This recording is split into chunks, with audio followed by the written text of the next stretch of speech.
Hello, everyone. Welcome back to another stream here at Roundabout. We've got Ghost Lights with us today. We have Katie, the writer-director of Ghost Lights. We have Claudia, the costume designer, and Albert, one of the actors of Ghost Lights, as well as Sean, Daniel, and myself, as always. Welcome to the stream. I'm going to throw over to Katie to explain what is Ghost Lights. Well, Ghost Lights was really inspired by the question, what do all the characters from theatre do when there's no audience to witness them, no audience to see them anymore? And so when lockdown happened around the world, I'd been seeing all these images of empty cities, like, say, the Eiffel Tower and Sydney Opera House, all these amazing locations around the world with no one around. And I started thinking about empty theatres, and then started thinking about what goes on in empty theatres when no one's around. So there's this old tradition of the ghost light, which is a light that shines on the stage when the theatre's closed. And a logical reason for the ghost light was to, light up the theatre when someone was working late. But then there's also this tradition of, actual ghosts on stage, and the ghost light can provide a light at night for the spirits to be able to see and even perform or dance on stage. So that's kind of where the concept began. Oh, that's beautiful. So what is the show made of? If that was your starting point, then how have you addressed that idea? So, I guess we're calling it a transmedia show because we're working across short films, social media with audience response. And then we actually also, like everything pending in Sydney, we are also planning to actually do a live theatrical performance. So in the large theatre at NIDA. And we will be inviting 2 audience members to see the show live per show. So that's the structure. So you can go online now and you can already meet one of our characters on our social media site. You can already meet Puck. And then you'll be able to meet more characters online as we get closer towards the show. I have to say, I take that very kindly personally. I don't know if you were staying up late last night. We did an interview with Stephen Brimson Lewis at the RSC because this spring he and I were working on a version of Midsummer Night's Dream. So wow. You're actually giving work and a place to perform to a character that we had engaged. So I'm glad to know that he landed on his feet. Yes, well, no, he was doing well. He was thrilled to actually find himself in the Capitol Theatre. And it was amazing because the Capitol Theatre allowed us to go in. And for anyone who doesn't know, it's this beautiful old heritage theatre in the centre of Sydney. Like, it's absolutely beautiful, 2,000-seat heritage building. And there's all these incredible old statues around, like, lining the theatre. So you go in and there's all these kind of Roman-style statues, and they've got this indigo blue roof with, like, little stars on the ceiling. So when the lights go down, it's as if there are stars. So to actually see Puck in there, it really felt like he was the actual character, not just an actor. There was something quite magical about that day. And then some funny things happened in that shoot where, because he has little wings, and there was one point where he was absolutely terrified because he brushed his own wing and he thought that he'd actually, like, that a ghost had brushed past him. And there was another point where we were Lord, what fools these fairies be. But, it was just like we were buying into everything about all those old superstitions. When I first graduated from theatre school, I worked as an usher in that theatre. And it was known that there was a ghost hanging around in a certain part of that theatre. And so we were all like, well, will we encounter the ghost? And so all those kind of really rich things about, I think one of the things about this project is really acknowledging the energy that stays inside a theatre, like all the memories of all those performances, all those characters, all those writers, all the audience, the emotions, those shared emotions that happen when we come together, and those moments of magic. And I do think that they kind of linger in the air somehow. You can feel it. And I think being in a theatre that no one's been in for a while, it has this supercharged feeling of both loss and potential. So haunted, you might say. Energy. Sorry? It's haunted. Yes. Yeah. Haunted in a beautiful and a sad way. Yeah. Do you, by any chance, we were talking about this a little before we came live, might you have a picture from the Capitol Theatre? Yeah. So let me try and... Also, while you're finding that picture, I happened to mention on another stream that there was a book that I wrote where the acknowledgement before you began the book said, for a spider I killed in Texas once and all my swallowed ghosts. And of course, as a writer, the books are the swallowed ghosts, as well as the memories of childhood and the mix of fictional things and real things that were happening. And so I'm thinking about that while you're talking about the ghosts of performances and plays and moments we've shared together. That's an extraordinary image. How beautiful. So that is Puck interacting with the ghost light that the Capitol Theatre currently has on their stage. And so a beautiful moment where we got to, work with their ghost light that they had already there. And I do have another one as well, which is really quite funny. We had Puck working behind the candy bar. So that's great. So, and they were amazing at the Capitol Theatre. They just, they allowed us access to all sorts of different spaces around the theatre. And so we just Puck really got to play in this theatre space, and it just felt like his realm. But of course, he's not very happy because he's trying desperately to find his audience and also his fellow characters. So he's a little worried that he won't survive without an audience. So he's on this mission to find his audience. And this is just one other shot from, well, this is obviously the age that we're living in, where we're doing pretty well, in Australia.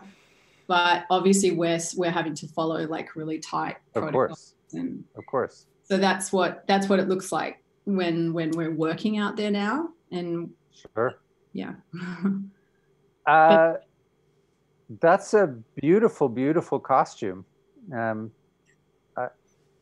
I wonder if we could just pause for a moment and admire that, and maybe you can tell us a little bit about how those costumes, that one at least, came to be.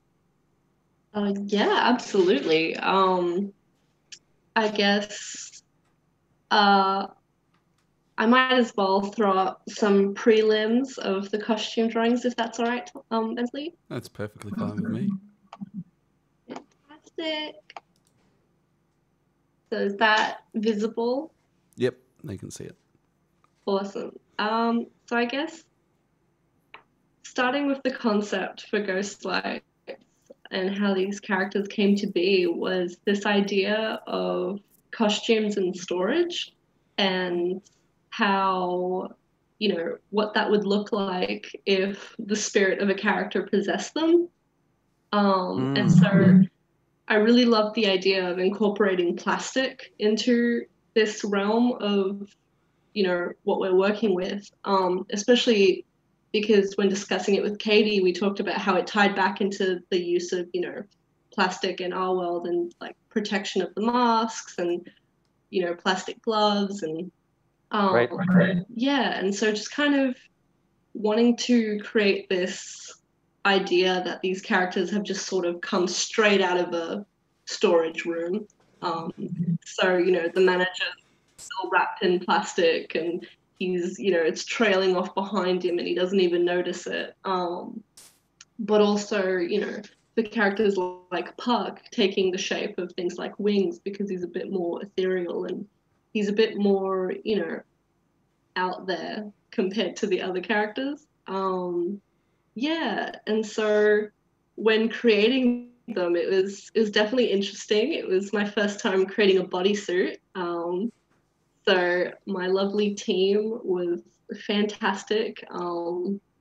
We did a lot of a lot of things, just kind of like back to back until we that's my cat interrupting over there.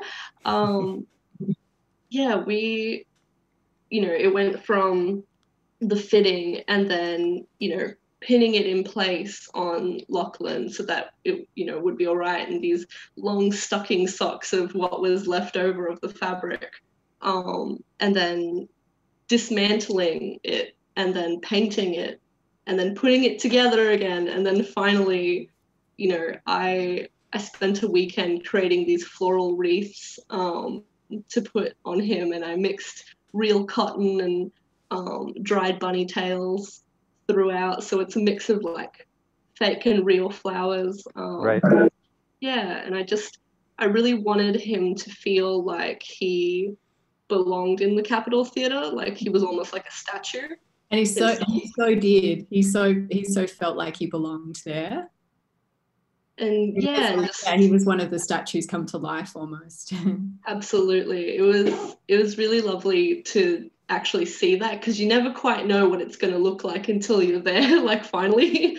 And so yeah, it was a really great feeling to have him come to life in that way. Yeah. And there's also beautiful cobwebby details. So like on Hamlet, for example, he has all these like cobwebs wound around his leg, and the manager has like cobwebs kind of down the back. They're just done so beautifully, though, because they're done subtly enough. But they really, when I first saw the characters come out, I was like, oh, that feels like the character. Like, it doesn't look like an actor in a costume. It actually felt like the spirit of that character had kind of been pulled into our realm with these little extra bits coming along. And it was quite beautifully spooky. Oh, I'm so glad. It sounds gorgeous. And there's something, there's a funny consonance between our shows in the sense that I love what you've done with things like the idea that there are remnants of the plastic dry cleaner bags still over the costumes. Like, we're not saying this is Puck. We're saying this is all the Pucks who have been in the play. Yeah. Not right. So it's a little mixed. It's the theater's Puck. It's the spirit of theatre that has kind of created our characters, and they do retain some of that. That they do retain some of that knowledge that's broader. Yeah, it's lovely. And so one of the things in the show that we were doing, we're live streaming on Twitch, which is a very egalitarian kind of platform. Like, it's not like you're in a cinema and there's, you know, a movie star 30 feet tall and you're in a tiny little chair with a ticket in your hand. It's much more like, that could be me, but that guy's streaming right now.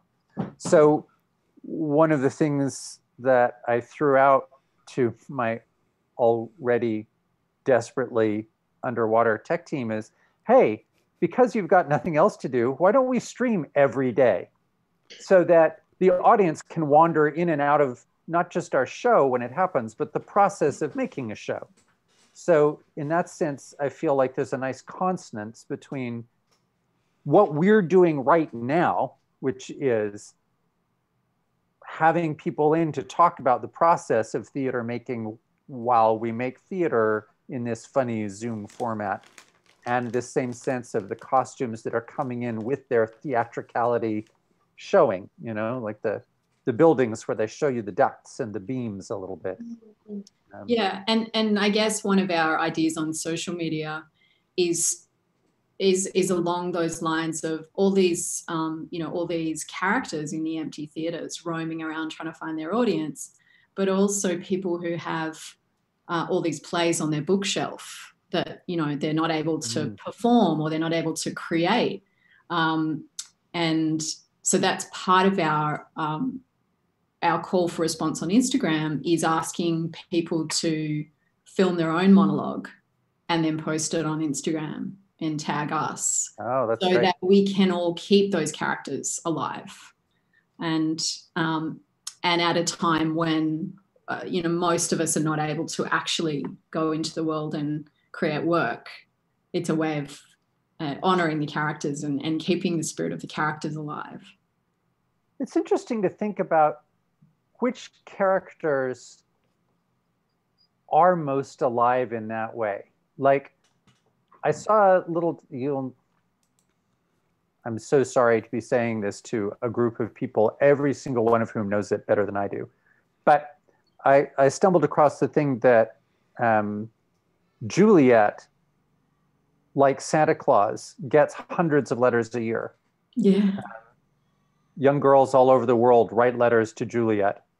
And I wonder, what are some of the characters that are not just famous? Like, I don't think people write letters to Julius Caesar, despite knowing Julius Caesar or knowing the play or whatever. But it's interesting to think both what ones feel intimate in that way and relatable in that way. And then I guess that leads me to say, the three characters there, I'm guessing, I know the Shakespeare's, the Nora is from Doll's House? That's right. Yeah, Ibsen's Doll's House.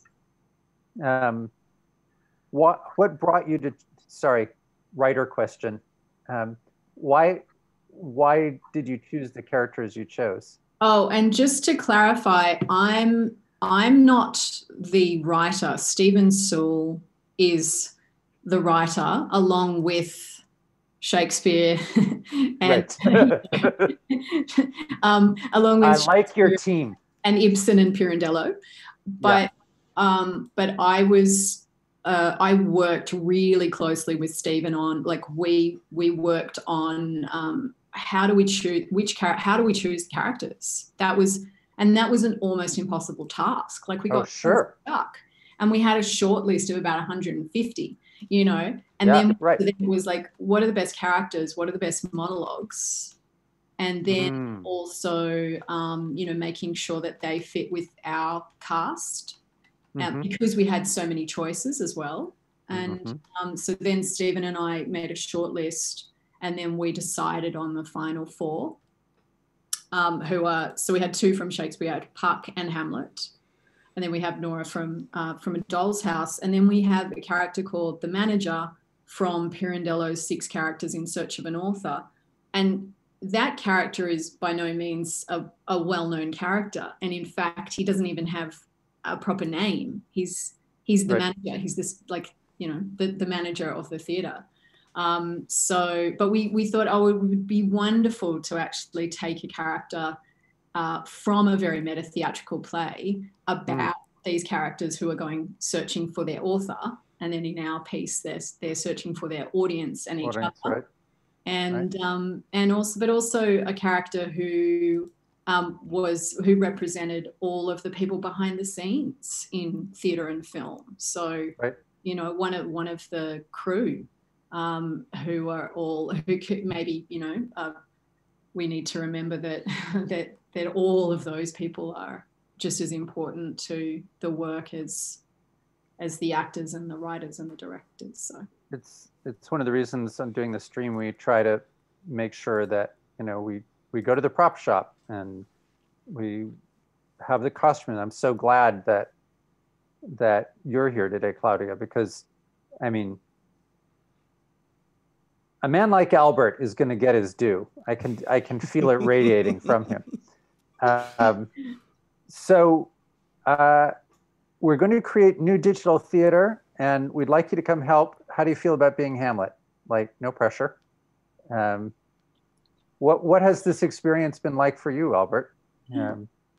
It's been extremely interesting and very fun, because I've never done Hamlet before. I had never read it until this point. So it was great. So I was excited. Great challenge for me. Yeah, and I really like the character. In fact, a lot of people have been telling me now, we see you playing Hamlet. You should definitely play Hamlet one day. You know, like the full play. But yeah, jumping into his shoes has been very interesting, and I think I commend Katie for casting me, and I thank you for that, and I thank you, Claudia, for designing one of the best costumes I've ever been in, and giving me a sword and a dagger. I felt like it's a real sword. Yeah, heavy sword. So it really helped me embody as much of Hamlet as I could. Yeah. So I'm curious to ask a real actor. I'm not a real actor. I acted in shopping malls. I was in many plays in high school. I did murder mystery dinner theater, LARPs. That's still real acting. Yes, it's real acting in the sense that you're out there and you have to, let's just put it this way. Had I auditioned for NIDA, I'm not liking my chances. But I always found myself that it made a huge difference the day you got in the costume. Like, for whatever reason, it helps a lot. And do you find that, or is that just a beginner thing? 100%.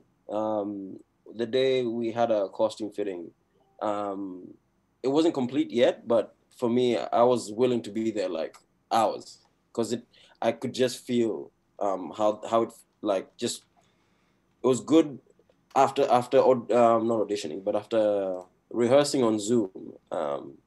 It was so good to feel the fabric on me, and then to just even with micro movements, when they were like making adjustments and stuff, every micro movement I was like, oh, so that's how it feels. Okay, all right, okay.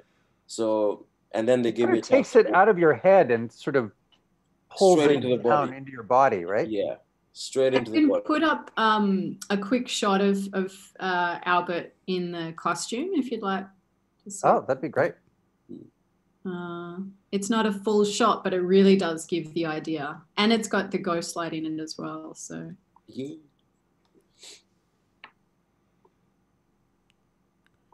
Hey.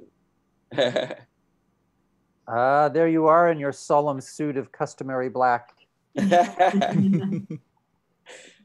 Yeah, it put everything straight into the body. So even the lines just felt more natural. I moved a lot in it just to get as comfortable as I could in it. Even the rings would give me more hand gestures for pondering when Hamlet is way in his head. So it gave me a few psychological gestures to have while exploring the character when we were shooting. Yeah. And the cape itself, like this plastic, was it just had a life of its own, didn't it? Like it was absolutely. Oh. It was quite ghostly, but it was just doing its own thing the whole time, and it was any little drift of wind or movement, and it would just sort of do its own little dance, and so that was quite spooky. Yeah, wonderful. It felt like a great extension of the character. Yeah. It's funny because, of course, the inciting incident of that play, right, is the appearance of the ghost of Hamlet's father. So there's a lot of layers, a little Russian doll of ghosts of ghosts of ghosts. Yeah. Earlier this morning, for, you know, families develop these strange little bits of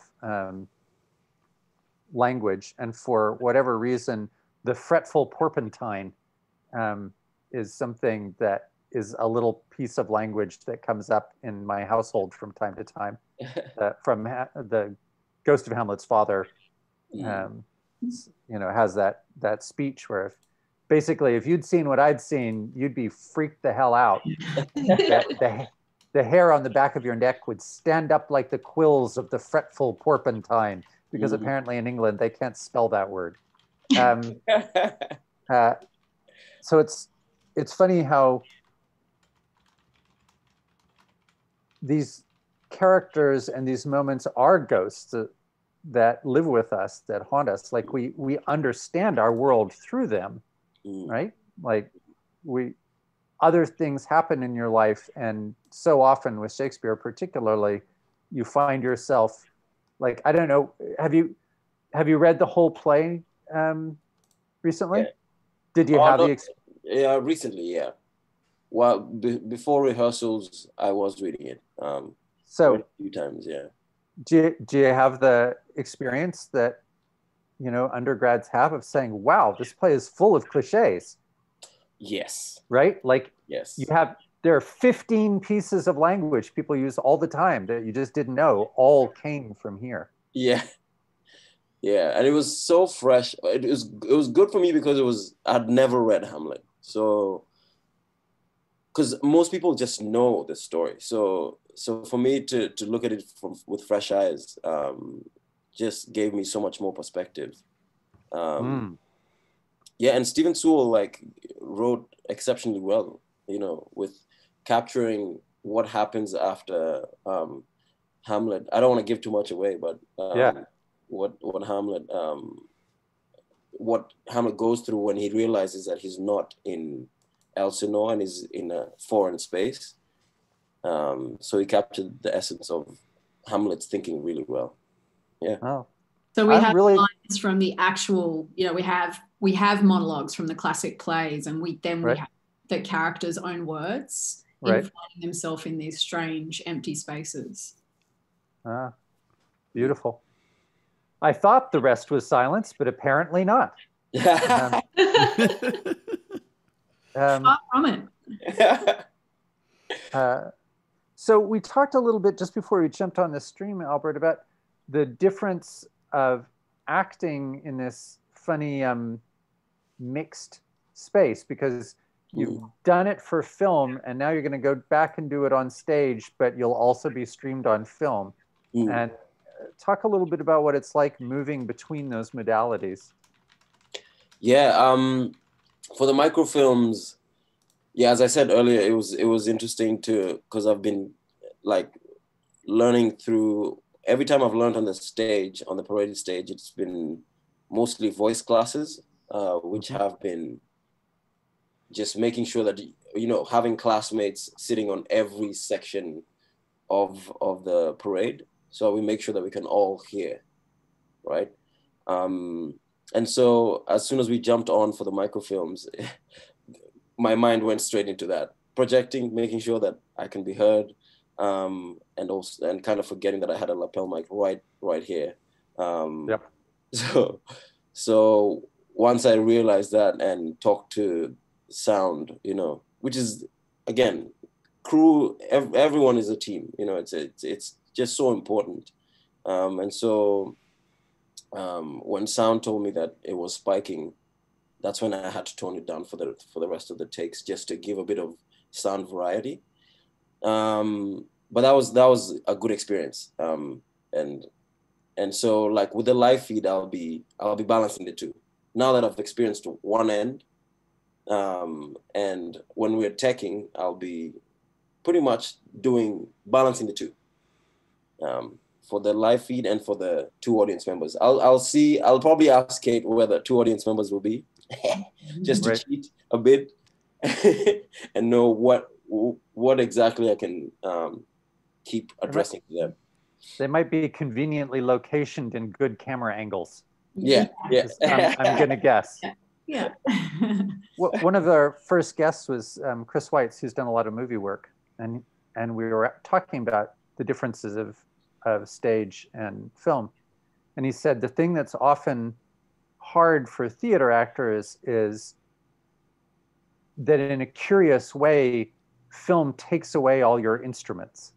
Like you spend so much time developing your voice and developing your expressiveness. And then, you know, with the kinds of cameras and shots and DPs,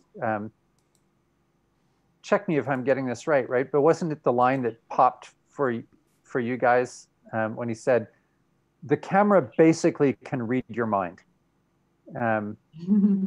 So it's so hard to get used to how pulled back the performance can be and sometimes needs to be because the camera can, the tiniest little flicker of expression, in some senses, the audience's feeling of, oh, I see what that person is feeling, like putting it together clues, as it were. It feels better for them than if it's painted in primary colors on your face. Yeah. One of the things that I started as a novelist. I wrote a lot of novels before I got into any of this kind of work. And one of the things that I then had to learn how to write for video. And one of the sort of epiphany moments for me was my family loves the 1995 Pride and Prejudice with Jennifer Ely and Colin Firth. Love that. Which is fabulous, right? But it's such, you spend basically 6 hours watching Jennifer Ely's eyes, and it's riveting. And one of the things that I happen to know that book very, very well. I read it many, many times. And in what I feel like I learned was in the book, when Austen writes a line that is funny, you laugh. In the film, when a character says something funny, it's not a joke until the camera cuts to Lizzie's expression. Yeah. That's when the joke happens. When you see her eyes respond to the joke, then and only then is it funny. And that way in which the camera is the trigger of those things is a really different way of thinking than when you're writing a book that is sort of self-contained. Completely. It's such a muscle. They're both such muscles, I think, and especially with, and doing Shakespeare on screen is just, you're kind of meshing them, you know. Yeah. So, but also we did all our rehearsals on Zoom. So then I think that helped us because when we're doing a mid-shot or a close-up, it's like Albert and I were both already quite familiar with that. Right. In terms of the way that we'd worked. And we didn't actually ever meet each other in person until our shoot day. Yeah. So that was kind of weird as well, actually. Go, oh, you're a three-dimensional person, you know. Yeah. We'd already we'd already kind of had a bit of time on screen. Of course, it's different than a film shoot, but we did. I think that helped us, our process, right, Albert? Yeah, it did. Yeah. That's a really interesting point because, of course, like in principle, I'm sure you enjoy having a relationship as human beings. But as far as the art is concerned, you're on one side of the camera and he's on the other side of the camera. Like that, in a way, that rehearsal is truer to the filmed content than a regular rehearsrsal would be, if you follow me. When I first started doing screen work, because my background had been theatre, I always found it challenging. I would forget to watch the monitor or the window in the camera, and I would watch the live performer. And then, of course, you miss things that are really important in the frame. You know, you still have to train, you know, you really have to train yourself to watch the frame.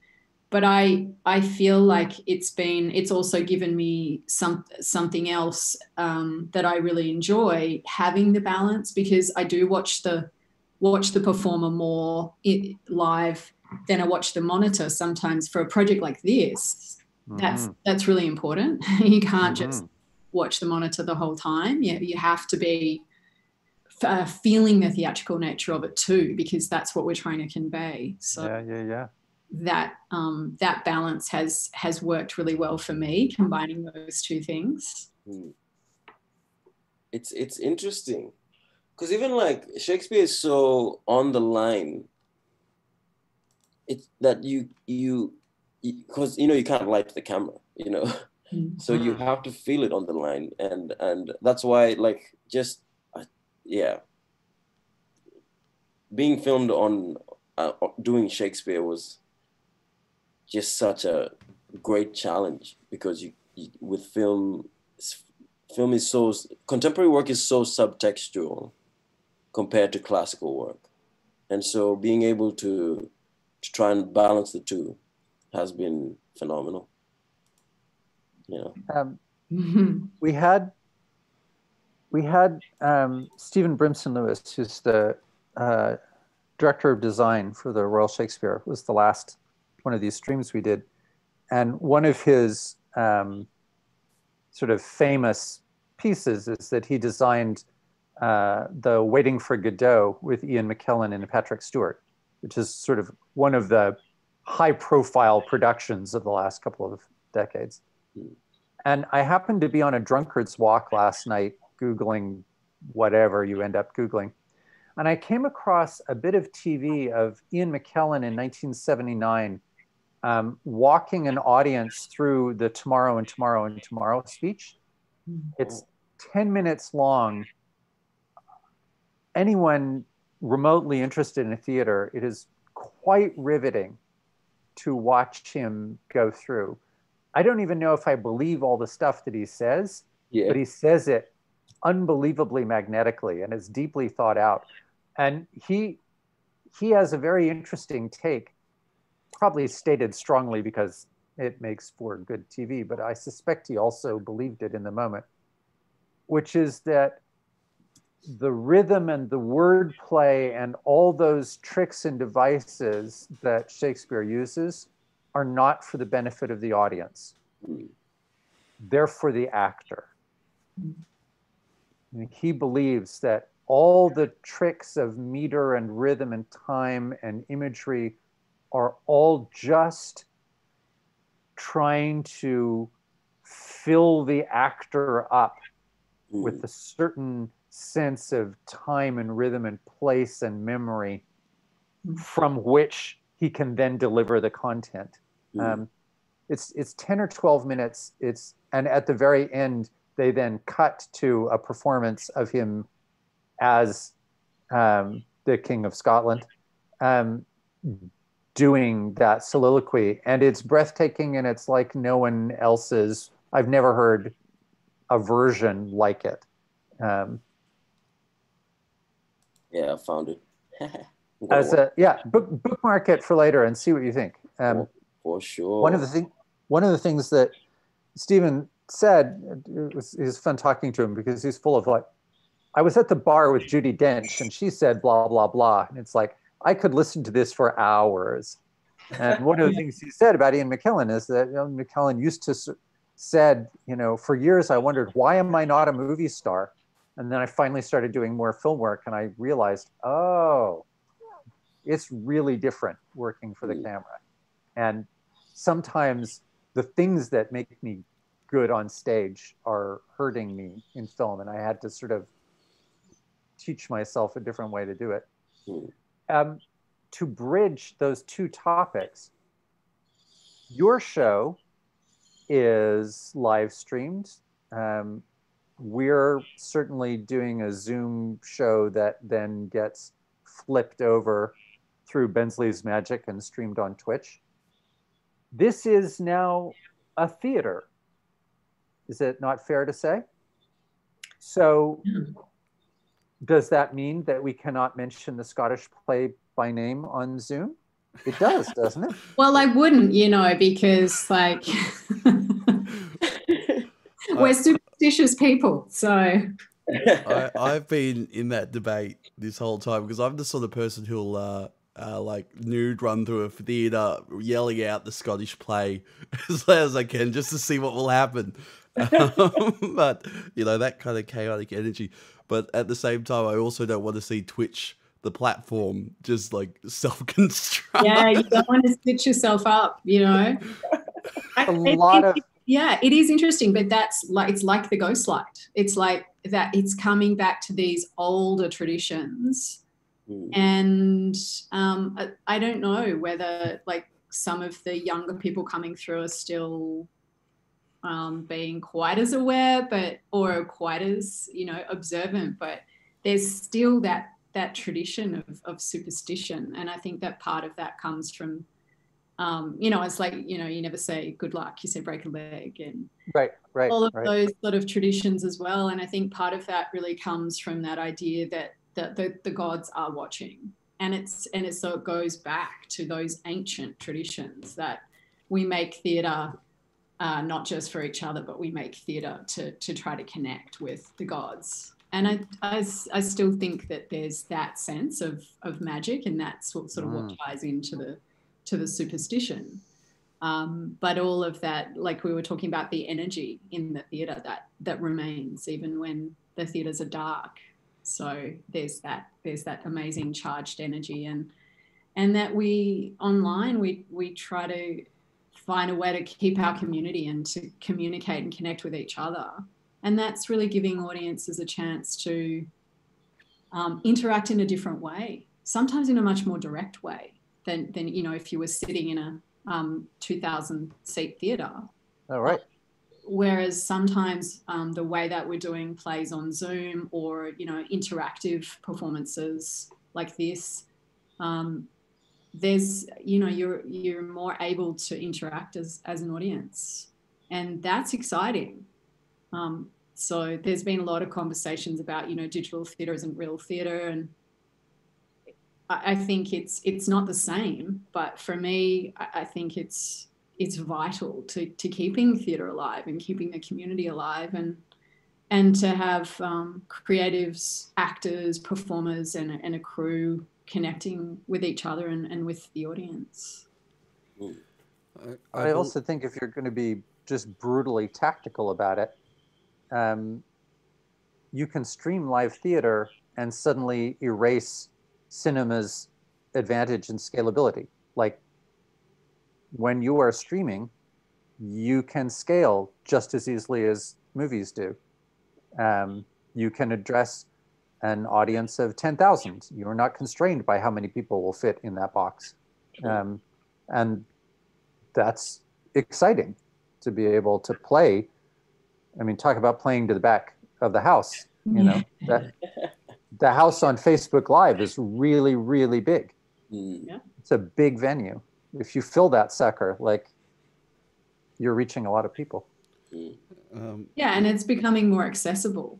There's been so many free works, and then there's been a lot of works with pay what you can, or a lot of works that are available for a really affordable price. And I think that might start to change the way that people interact with theatre as well. It also might be more accessible for people who may think that going to the theatre is too it's not a tradition or a ritual that they're familiar with. But or a price point. Sorry. Or a price point. I mean, I grew up under the poverty line in a town on the Canadian prairies, right? It was just going to the theater was a thing that much posher people got to do, but just not something that I could, it wasn't something we were going to do. But even I think working as an artist sometimes, there's been plenty of times in my career where I have not been able to afford to buy tickets to the theatre. The irony 100%. of that, 100%. And I know that that's the same for so many people, for so many artists. And so I think platforms like these then really do help kind of democratize that. And it makes creation of new works more possible, and then it makes being an audience member much more accessible. Yeah. Just going back to what you said about keeping the theatre community together, Katie, I believe if you go to www.facebook.com/ghostlights2020 or put in the Instagram ghostlights2020, you're currently running a little, I wouldn't say competition, but audience participation thing where they can send in some answers to some questions, a poem they might have written, a little dialogue, monologue or duologue, and that at the moment that I believe might be in your maybe fueling your play as well. Yeah, so on Instagram, we're asking people to film their own monologue and then upload it with our hashtag. And that's really, like I was talking about, all those old classic plays on your bookshelf. We'd love to see those characters brought back to life in your lounge room, or wherever you're allowed to go. If you're allowed to go out into the world, go and shoot it outdoors or shoot it indoors, wherever you want. Or if you are a writer, or if you have a friend who's a writer, then give us some great new contemporary pieces that have been performed or have never been performed. Write your own monologue and perform it. And we'd love to share all of those and to see those. And some of those then may be selected to actually appear in our final production on this, projected on the stage. And then on Facebook, if you don't feel like you're a performer and you don't really feel like you want to do a monologue, on Facebook, we're just asking you to respond to the question, what do you miss about live performance in theatre? And so you could write a poem, you could show a photo of maybe a production that you've worked on behind the scenes, an old costume you loved. Maybe you've got programs or ticket stubs from favourite theatre shows. You go and take a photo of yourself in front of your local theatre that's closed. You could write about an experience that you had that you'll never forget. Maybe you got to see an amazing actor perform in a production and you've got a great memory of that. And so it's just a way to try and keep that community going and share those responses with each other. So yeah, so those are both on Facebook and Instagram. So if you go onto either of those platforms, there's instructions about how you can interact. And you can all find that at Ghostlights2020 on Instagram or Facebook. If you type in the top Ghostlights2020, you'll find it there as well. Good old cheap advertising. And I'll drop the link in the chat a few times. There we go. I think there's something, in a way, quite profound about your show that happens to reach out to something I think about a lot. So my background's a science fiction writer. I am constitutionally interested in the future. Mm-hmm. And I'm generally pro-future. Having said that, I'm also old, and I'm old enough to remember when I was, Bensley has heard a different version of this speech. When I was 11 years old, we had the advent of the first digital watch, which is a watch with no hands, just numbers like astronauts had. So I come from a world where when I was a kid, 8K of memory on an HP computer cost $60,000 and was only at a university. So I've seen the entire run from a completely analog world to almost entirely digital world. And when I'm, I think, safely quite a bit older than anybody else here, when I was a kid, there were 3 television channels and only 3, and all 3 of them showed only religious programming on Sunday morning. I did not grow up in a particularly religious house, although my grandparents were very much so, but I knew all the Bible stories because one did. It was just part of the cultural knowledge. Like, you didn't have to be devout to know who Abraham and Isaac were, or Samson and Delilah. That was all in the water. So the world has changed extraordinarily. And one of the things that people point to, and quite rightly so, as an example of that, is the complete ubiquity of these devices, right? We now live on these devices. But I think what's hidden to people who are young is the disappearance of that kind of a bunch of huge markers of civilization, the cultural inheritance of the church, which was ubiquitous whether you went or not when I was a kid, and which just is not now.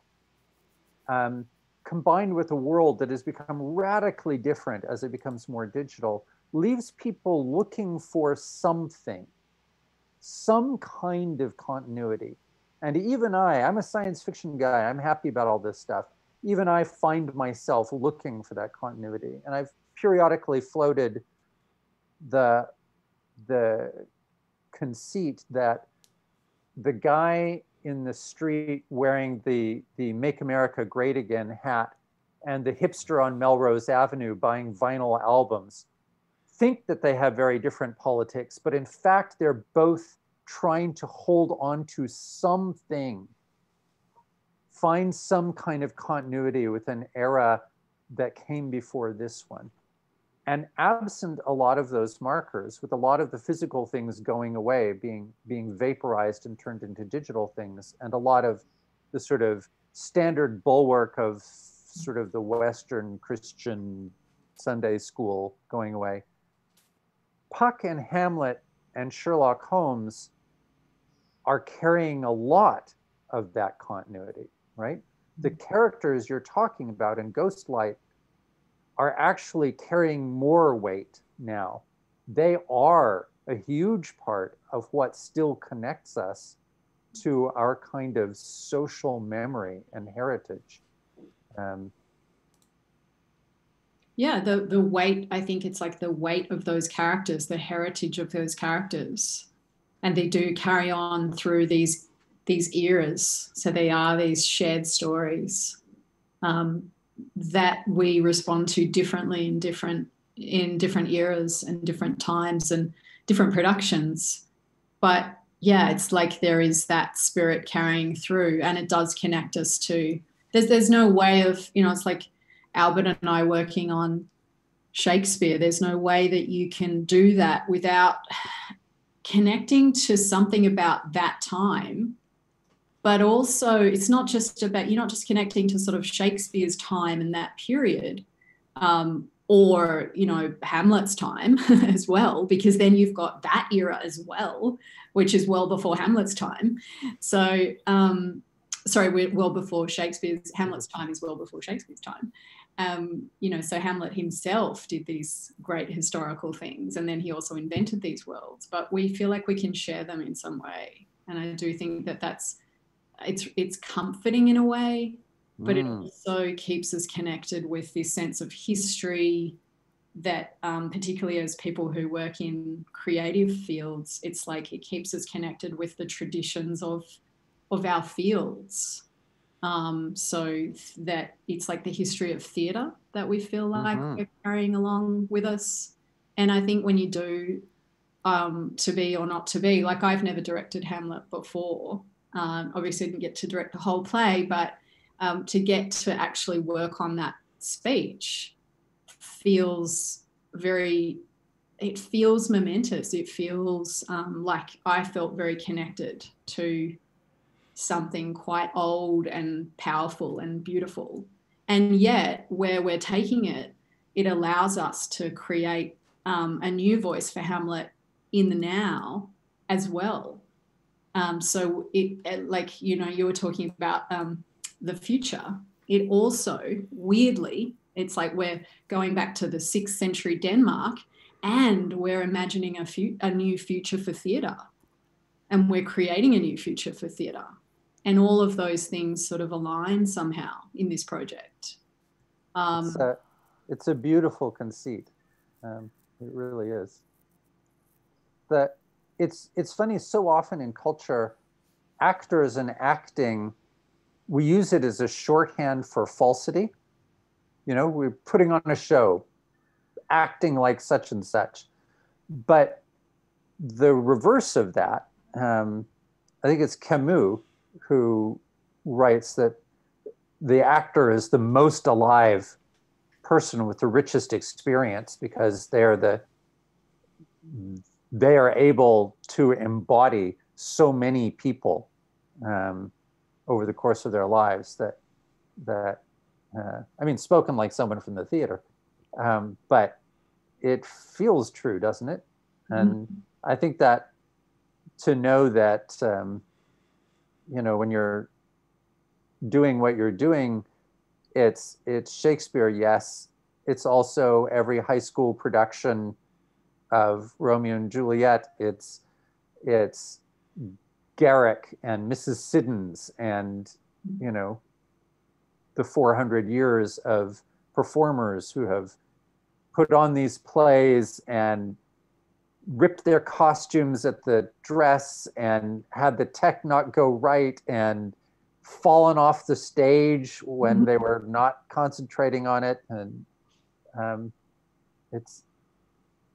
I just find the whole concept of your show really rich and evocative and heartening, and a little haunting, but that's okay. It's a haunted time. Yeah. But it's great because, like, no matter how many times it's done, the fabric of that actor, whichever time or generation you're in, it sets it in that time and still pays homage to the past. And so I think, yeah, it's the spirit of theater will always live on, you know, no matter how many times we do it, it'll still be relevant to that time and still showcase what's before. Yeah. And the power of words, I think, the power of poetry as well. And perhaps in a digital age, we, you know, it's like we want to make sure that we retain.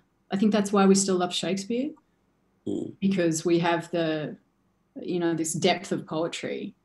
And I was lucky enough to work with Cicely Berry from the Royal Shakespeare Company for a couple of weeks some years ago. And she used to quote, I think it was Edward Bond, who said, "Where words prevail not, violence prevails." And she always used to talk about that in relation to Shakespeare. And she used to do a lot of work in prisons where she would get, you know, she would get people often who had barely learned to read to perform Shakespeare with amazing results. She used to go into, you know, and work with troubled kids around the world. And there's the power of how she felt the power of that poetry could help people express themselves, could help give people who didn't feel that they had a voice, a way of connecting with a voice that was both their own but also bigger than theirs and shared. And so I think in working with her, that was one of the things that, you know, I always remembered from working with her, was just that idea of the absolute power of words and where they can take you and how they can bring us together. I guess there are always those moments where we're all Christian and Shakespeare is our Cyrano whispering, no, I got this. Let me give you the words you need at this moment. Yeah. There was an extraordinary documentary.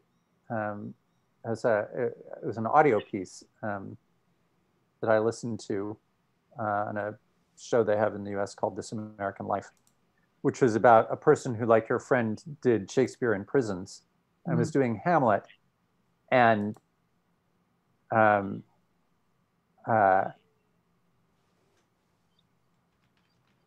Hamlet,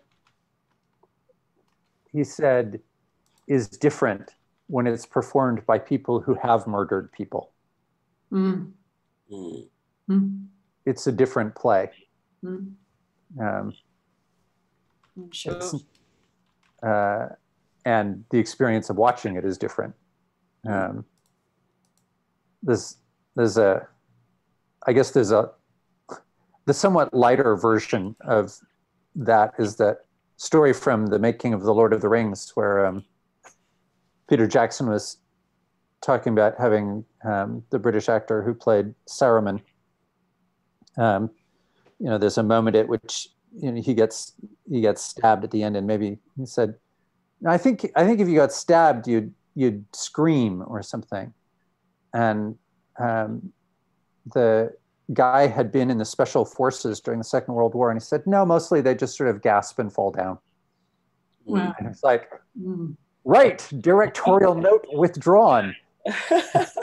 Realizing that my 83-year-old actor who's 6'9" has actually done that a fair amount. Yeah. So I'm just going to let him do the scene. Yeah, absolutely. That was the other thing that Cicely Berry used to talk about, was that she always used to talk about how Shakespeare had become so bourgeois and lost so much of its impact. And she said, what a great test of a good Shakespearean production is they've often got schools audiences. She said, take a teenage audience to see the production, and if they laugh at it, unless it's a comedy, in which case great. If it's a tragedy and they laugh at it, that you miss the mark. And said, if you actually make Shakespeare truly dangerous, as it is, then you'll connect. You will connect universally. And so she always used to, get us to do exercises where Romeo had to perform the balcony speech, where he was constantly being cut off by guards who were, essentially would kill him if he were to be discovered, kill him on the spot. And just watching the way that changed the actor's performance. In that sense of remembering the context of the actual danger, and then how much that heightened the love and the honor and the fear for one's life and expression in the face of that. And so I think it's also, connecting back with some of those things that allow us to remember. I think, we're living in a time that has actually become very dangerous again, in a very, very widespread way that perhaps we haven't experienced as a whole world for a really, really long time. And I think there's something in that also about trying to connect with some of these ideas that come from a time when things were more dangerous. Like now it's dangerous to go to the theatre now. The time is out of joint. Mm. And it is. I'm sure the thing that most of us have heard in the theater the most often is Lear was written when the theaters were closed because of the plague. Yeah. Well, here we are. Yes. And I must say, as a guy who wrote something while the theaters were closed by the plague, that's a high bar. Come on. Yes. That's a big ask. Yeah.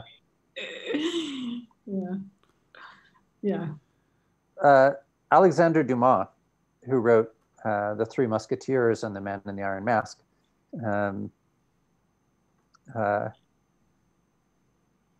who history does not remember was black, but was black, like his father and his son, who wrote Camille, which became La Traviata. But his life was changed at the age of 18. He was a handsome, athletic young man who became very popular with the ladies of the various manors around where he grew up. Let's put it that way.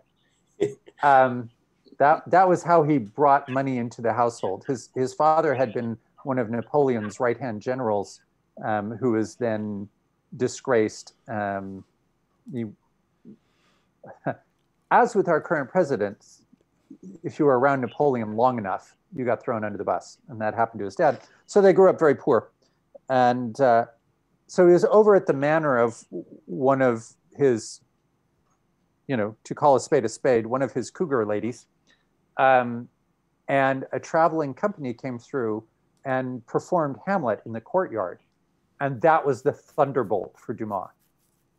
That was like, oh, I had no idea what I'm doing with my life, but now I know. I just had no idea that you could put so much power and emotion and excitement and rage and the rawness of life. And if you read, particularly the French are good about this, we get Shakespeare like in your 9th grade, they give you a copy of Julius Caesar and say, go to, and it feels impenetrable and you don't understand the language, all that sort of thing.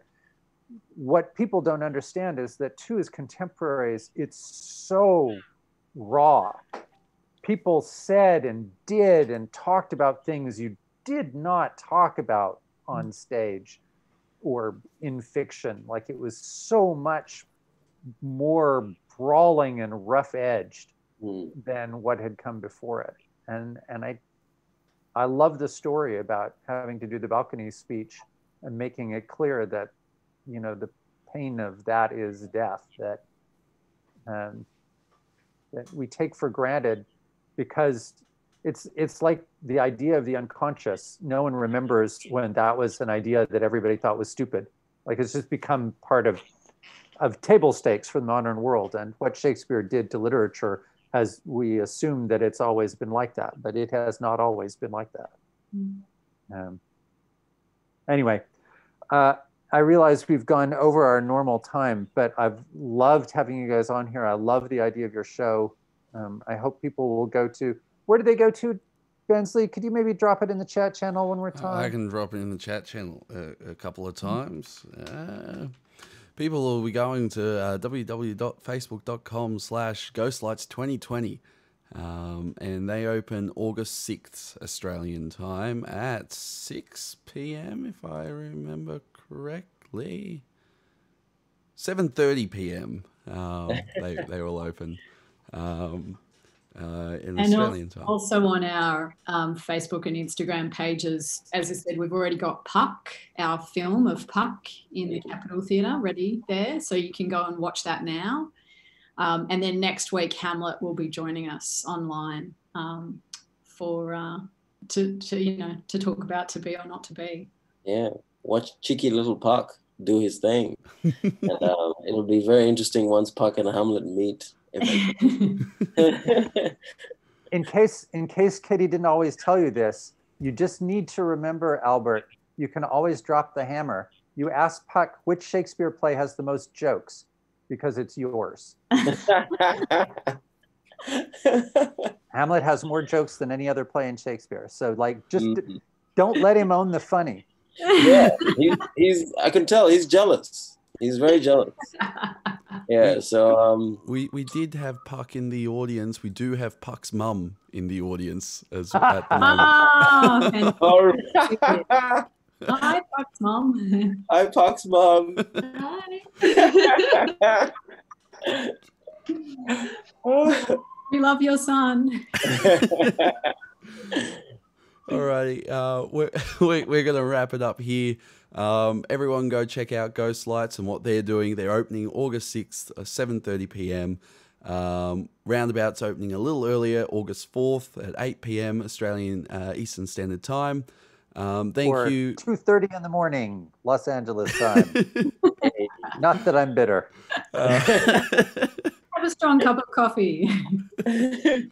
Thank you, Claudia, Katie, Sean, Daniel, and Albert for joining us for another stream. And thank you, everyone out there, for watching. And we'll see you all. Roundabout will be going live later today for Fun Time Fridays as always. I believe Jess, our assistant stage manager, and Chloe, our technical assistant, have something special in plan that they won't even tell me what they're doing. So I wouldn't be worried at all if I were you. Yeah, you'll be as surprised as me. But anyway, thank you all for joining us, and we'll see you next time. See you, everyone. Thank you so much for having me.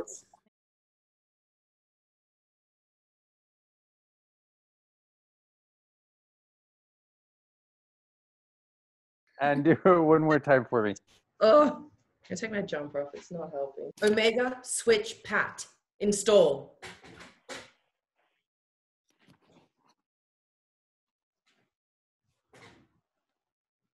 Whoa. I'm Sam. Sam. Sam. Whoa, dude, I'm in her yurt. No. No, no, no. I'm in her everything. Good. This is art right here. The thing is, it's not no. It's not no. It's now. Anyway, there were these people there watching us. And they were, watching the stream and talking about us. No. Are you sure they said that, or is that just something you wanted to get off your chest? NAOU. Okay, well, that's a bit rude. No, oh hell! I'm Pat! That's pretty good, right? That's the best thing I've ever seen you do, Lee. That was great. Anyway, there were these people there watching us. And they were, watching the stream and talking about us. What did they say? Oh, dude, just like